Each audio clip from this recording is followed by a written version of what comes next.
வாழ்க வளமுடன். ஸ்ரீ குமரன் ஜோதிடம் உங்களை இருக்கரம் கூப்பி அன்புடன் வரவேற்கிறது.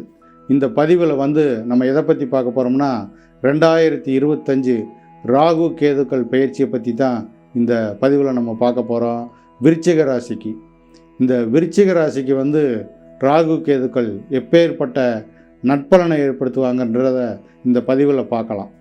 கோச்சார கிரகங்கள் உங்களுக்கு ஒரு பெரிய துன்பத்தை கொடுக்காது, உங்களுக்கு ஃபேவரட்டாக தான் அமையுது.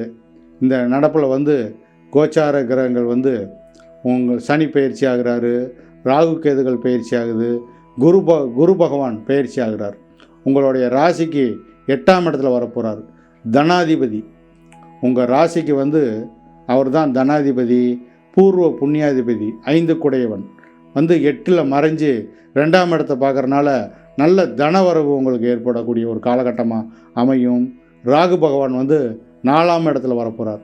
வீடு வண்டி வாகனத்தை வாங்கக்கூடிய 4ஆம் இடத்துல அவர் சஞ்சரிக்கும் போது உங்களுடைய தனாதிபதியோட பார்வை இருக்கிறனால உங்களுக்கு சிறப்பான ஒரு நற்பலன் ஏற்படும்.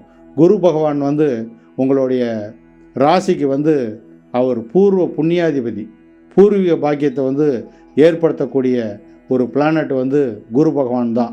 அந்த குரு பகவான் தனஸ்தானத்தையும் பார்க்குறாரு. அதே மாதிரி இந்த ராகு மேலேயும் அந்த குரு பார்வை இருக்கும்போது ஒரு சிறப்பான ஒரு ராகு கேதுக்கள் பயிற்சி உங்களுக்கு ஏற்படும். ராகு மேலே அந்த குரு பார்வை அமையும் போது உங்களுக்கு வாங்க முடியாத ஒரு வண்டி வாகனம் வாங்க முடியல சார், அதில் ஒரு தடங்களாகவே இருக்குன்னா உங்களுக்கு அற்புதமாக அந்த வண்டி வாகனத்தை வாங்குவீங்க. வீடு கட்ட முடியல சார், அது ஒரு கனவாகவே இருக்குது, அது கைகூடவே மாட்டுது அப்படின்னாலும் உங்களுக்கு அற்புதமாக உங்கள் அபிலாஷைகளை நிறைவேற்றக்கூடியது தான் ராகு பகவான்.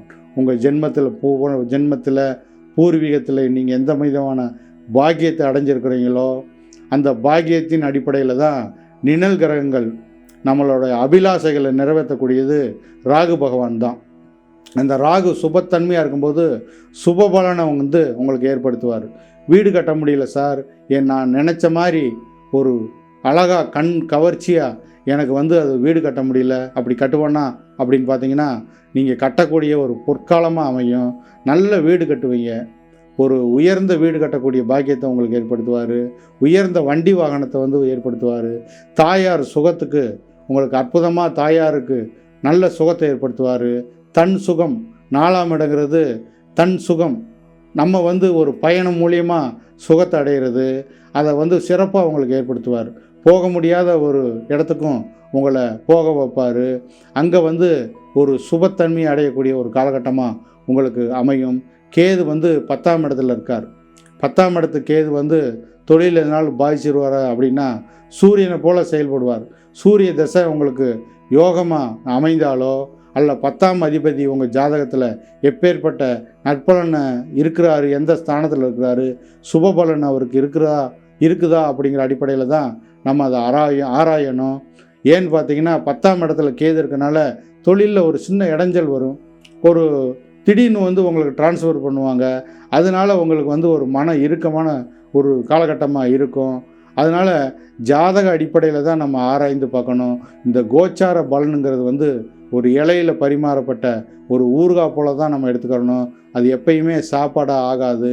அதனால் நம்ம தசாபுக்தியின் அடிப்படையில் தான் நம்மளுக்கு பலாபலன் ஏற்படும்.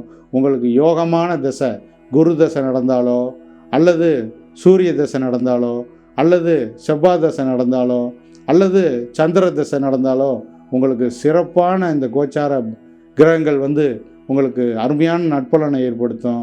அதே மாதிரி அவயோக தசை நடக்கும்போது ஒரு எல்லாத்துலேயுமே ஒரு தங்கு தடையாகத்தான் இருக்கும்.